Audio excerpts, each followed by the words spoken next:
one of the London Stock Exchange's top investors has urged the Governor of the Bank of England to step in and remove the exchange's chairman, in a significant escalation of one of the most bitter city spats in recent memory.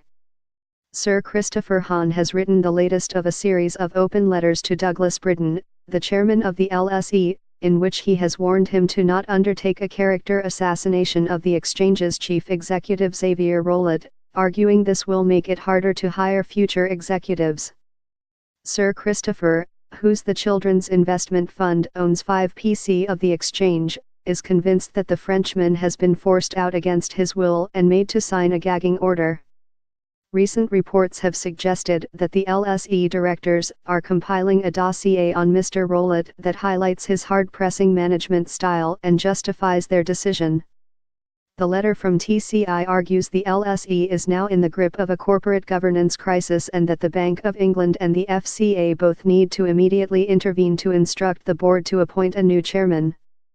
It is almost unprecedented for a hedge fund to invoke the bank in this way. It also harks back to a bygone era in which it was said that one twitch of the governor's eyebrow was enough to censure inappropriate city behavior. This will not be lost on Mr. Britton, a city grandee of many decades standing. Sir Christopher wrote, "It appears to us that Xavier Rolet is being improperly threatened by the board with severe reputational damage unless he immediately steps down or publicly confirms that he does not want to remain as CEO."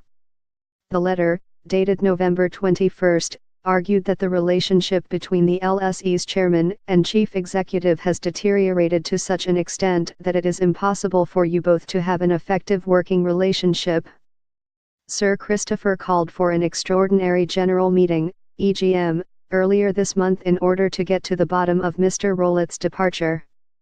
The LSE responded to the latest letter by noting that the TCI had triggered the EGM and started a process which we are now adhering to.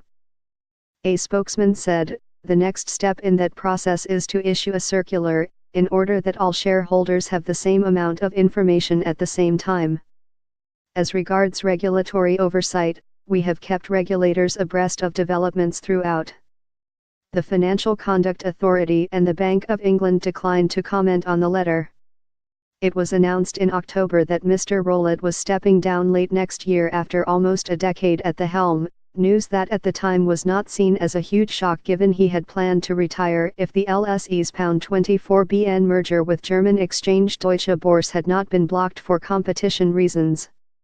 However, Sir Christopher raised the alarm bell earlier this month by publicly claiming that Mr. Rolet was pushed out. It has triggered one of the most intense bust-ups seen in the city for years, with top 10 investor Egerton Capital also calling on the chief executive to stay put. Sir Christopher wants Mr. Rolet to stay in the role until 2021 rather than leave next year, and has become irate at the lack of answers over his apparent dismissal.